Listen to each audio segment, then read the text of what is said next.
सर्व मंगल मांगल्ये शिवे सर्वार्थ साधिके शरण्ये त्र्यंबके गौरी नारायणी नमोस्तुते। नमस्कार मंडळी, श्री स्वामी समर्थ। आज या व्हिडिओमध्ये आपण गुरुपुष्यामृत योगावर कोणकोणते उपाय करायचे आहेत हे जाणून घेणार आहोत।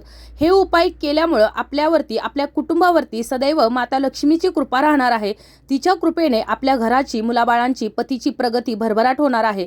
सर्व इच्छा मनोकामना पूर्ण होणार आहेत आणि आपले घर धनधान्यानं, सुख समृद्धीनं, संपत्तीनं भरून जाणार आहे। आता हे जे उपाय मी तुम्हाला सांगणार आहे, तर हे उपाय करूनच लोक श्रीमंत झालेले असतात आणि माता लक्ष्मीची त्यांच्यावर सदैव कृपा असते। म्हणूनच आज मी देखील तुम्हाला तेच उपाय सांगणार आहे, जेणेकरून तुमच्यावर, तुमच्या कुटुंबावर माता लक्ष्मीचा आशीर्वाद राहील आणि तुमच्या कुटुंबाची भरभराट होईल। आता कोणते असे उपाय आहेत हे जाणून घेण्याकरिता व्हिडिओ शेवटपर्यंत पहा। त्याचबरोबर चॅनलवर जे नवीन आहेत त्यांनी चॅनलला सबस्क्राईब करा आणि व्हिडिओ पाहत असताना व्हिडिओला लाईक करायला विसरू नका।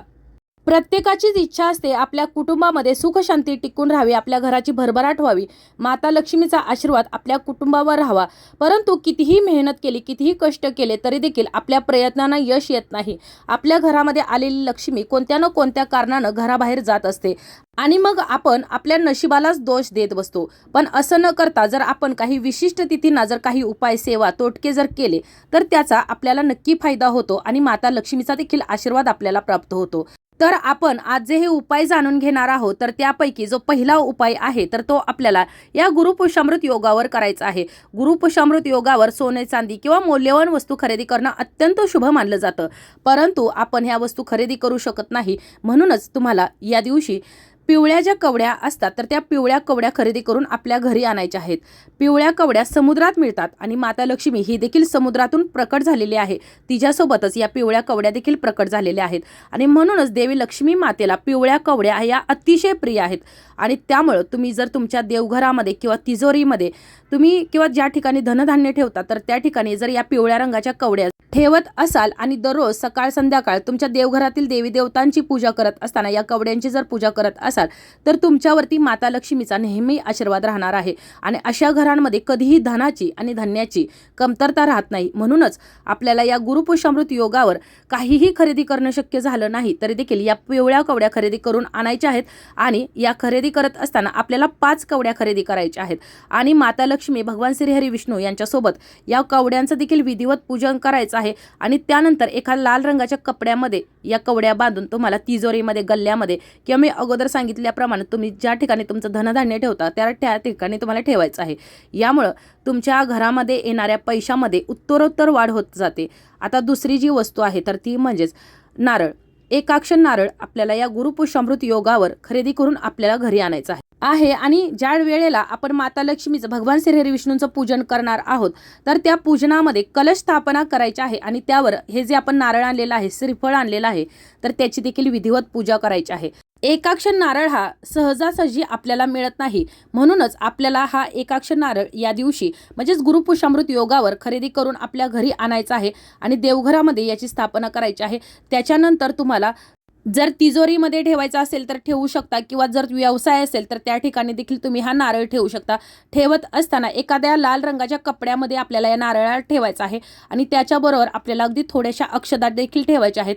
या अक्षदा हळदी कुंकवानं आपल्याला रंगीत करून ठेवायच्या आहेत। त्याच्याबरोबर 1 रुपयाचं नाणं आणि 1 सुपारी देखील ठेवायची आहे। अशा प्रकारे तुम्ही या गुरुपुष्यामृत योगावर या एकाक्षर नारळाची देखील पूजा, सेवा करू शकता। हे जे श्रीमंत लोक आहेत तर हे लोक या प्रकारच्याच उपाय, सेवा करून हे श्रीमंत झालेले असतात आणि म्हणूनच आपण देखील आपल्यावर माता लक्ष्मीची कृपा राहावी यासाठी अगदी साधे सोपे परंतु अत्यंत प्रभावी उपाय हे केले पाहिजेत। आणि हे जे उपाय मी सांगत आहे तर हे जे उपाय आहेत तर हे माता लक्ष्मी आपल्या घरामध्ये वास करावी यासाठी आहेत, जेणेकरून आपल्या घरामध्ये कोणतंही संकट, विघ्न येऊ नये यासाठी। आता पुढची जी वस्तू आहे तर ती तुम्ही घेऊन यायचं आहे या गुरुपुष्यामृत योगावर, तर ती म्हणजेच कमळाच्या फुलाच्या बिया, ज्यालाच आपण कमळगट्ट्याच्या बिया असं देखील म्हणतो। आणि आपण पाहतो की कमळाच्या फुलावर देवी लक्ष्मी माता विराजमान झालेली असते। या कमळाच्या फुलामध्ये देवी लक्ष्मी मातेचं वास्तव्य असतं आणि म्हणूनच आपल्याला शक्य असेल तर या दिवशी कमळगट्ट्याच्या ज्या बिया असतात म्हणजेच कमळाच्या फुलाच्या बिया या खरेदी करून आपल्याला आपल्या घरी आणायच्या आहेत आणि शक्य असेल तर मग कमळगट्ट्याची माळ देखील आणली तरी देखील चालेल। आणि त्यानंतर तुम्ही तुमच्या देवघरामध्ये याची देखील स्थापना करायची आहे किंवा कमळाचं फूल देखील या गुरुपुष्यामृत योगावर तुम्हाला भेटलं तर ते देखील आणलं तर अतिशय उत्तम, पण या बिया देखील आणायच्या आहेत. आणि सर्वप्रथम आपल्याला अखंड अक्षता घ्यायच्या आहेत एखाद्या प्लेटमध्ये. त्यावरती तुम्हाला हळदी कुंकवानं स्वस्तिक काढायचं आहे. कुंकवानं नुसतं काढलं तरी देखील चालेल. आणि त्याच्यावरती तुम्हाला या कमळगट्ट्याच्या बिया ठेवायच्या आहेत. आणि ज्याप्रमाणे माता लक्ष्मीची आपण विधिवत पूजा केलेली आहे, सेवा केलेली आहे, तर त्याचप्रमाणे या कमळगट्ट्याच्या बियांची म्हणजेच कमळाच्या फुलांच्या बियांची पूजा करायची आहे. तुम्हाला जर जास्वंदीचं किंवा कोणत्याही लाल रंगाचं जर फूल मिळालं किंवा एखादं सफेद रंगाचं फूल मिळालं तर ते देखील आणून तुम्ही या कमळाच्या बिया ज्या आपण पूजा केलेल्या आहेत तर त्याला अर्पण करू शकता. माता लक्ष्मीला देखील या दिवशी अर्पण करू शकता. यामुळे देखील माता लक्ष्मी आपल्यावर प्रसन्न होते आणि आपल्या घरामध्ये कायम वास्तव्य करते.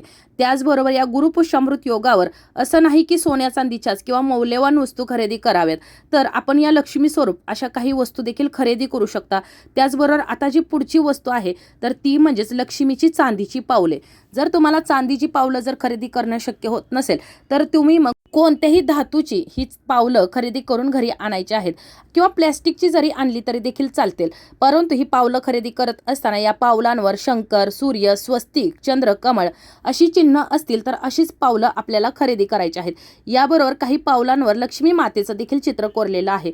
तर अशी पावलं आपण खरेदी करून आपल्या घरी आणायचं आहे, करून आपल्या घरामध्ये माता लक्ष्मी आणल्यासारखं आपल्याला वाटेल आणि देवी लक्ष्मी आपल्यावर प्रसन्न होऊन कधीही घर सोडून जाणार नाही. अशा प्रकारे आपल्याला या पावलांची स्थापना करायची आहे. जर शक्य असेल तर तुम्ही देवघरामध्ये एखाद्या प्लेटमध्ये किंवा या पावलांसाठी आसन करून मग त्यावरती तुम्ही ही पावलं ठेवून दररोज माता लक्ष्मीची पूजा करत असताना या पावलांची पूजा केली तर देखील चालेल. किंवा तुम्ही जर तुमच्या घराच्या उंबरठ्यावरती मुख्य प्रवेशद्वार आहे तर त्याच्यावर जरी तुम्ही चिकटवत असाल तर कोणाचाही या पावलांना पाय लागणार नाही. तर अशा प्रकारे तुम्हाला ही पावलं तुमच्या घराच्या मुख्य उंबरठ्यावरती लावायची आहे, म्हणजेच मुख्य दरवाजाच्या उंबरठ्यावर लावायचे आहेत. त्याचबरोबर लावत असताना लक्ष्मी माता आपल्या घरामध्ये प्रवेश करीत आहे अशा प्रकारे तुम्हाला ही पावलं लावायची आहेत. त्याचबरोबर या गुरुपुष्यामृत योगावर आपल्या जवळपास जर आवळ्याचं जर झाड असेल तर या आवळ्याच्या झाडाची अवश्य पूजा करायची आहे. आवळ्याच्या झाडामध्ये भगवान श्रीहरी विष्णू वास्तव्य करत असतात आणि जेथे भगवान श्रीहरी विष्णू वास्तव्य करतात तर तिथं माता लक्ष्मी ही असतेच.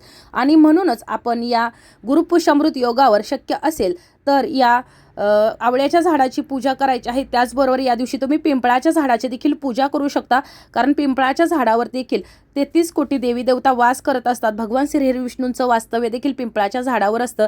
माता लक्ष्मी देखील तिथं वास करत असते. त्यामुळं तुम्हाला जरी आवळ्याच्या झाडाचं जरी पूजा करणं शक्य होत नसेल, जवळपास झाड नसेल, तर तुम्ही मग पिंपळाच्या झाडाची देखील या दिवशी पूजा करू शकता. त्याचबरोबर या मी तुम्हाला ज्या वस्तू सांगितलेल्या आहेत तर यासोबतच तुमच्या घरामध्ये जर लक्ष्मी श्रीयंत्र नसेल तर या दिवशी तुम्ही लक्ष्मी श्रीयंत्र खरेदी करावं किंवा कुबेर लक्ष्मी यंत्र असतं तर ते देखील खरेदी करू शकता. या दोन्हीपैकी कोणतंही एक यंत्र तुम्ही घरामध्ये आणायचं आहे आणि तुमच्या देवघरामध्ये याची स्थापना करायची आहे. माता लक्ष्मीला लाल रंग हा अतिशय प्रिय असतो. त्यामुळं या विशिष्ट तिथींना या आपण पूजा करत असताना लाल रंगाची वस्त्र अवश्य परिधान करायचे आहेत, जेणेकरून आपल्याला माता लक्ष्मीचा आशीर्वाद प्राप्त होईल. आणि असं म्हणतात की चांदीमध्ये देवी लक्ष्मी वास्तव्य करत असते. त्यामुळे तुम्हाला जरी सोन्या चांदीच्या किंवा मौल्यवान वस्तू जरी खरेदी करणं जरी शक्य होत नसेल तरी देखील गुरुपुष्यामृत योगावर एखादं चांदीचं नाणं किंवा चांदीची पावलं अवश्य खरेदी करावीत.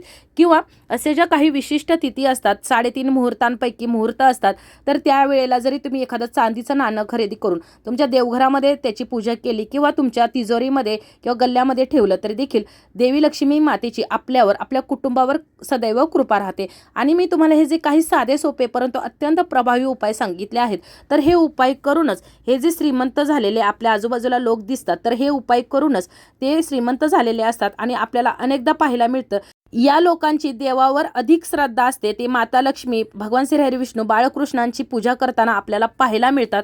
आणि म्हणूनच आपण देखील आपल्यावर माता लक्ष्मीची सदैव कृपा राहावी, तिच्या कृपेने आपल्या सर्व इच्छा मनोकामना पूर्ण व्हाव्यात यासाठीच अशा प्रकारचे हे साधे सोपे उपाय करायचे आहेत.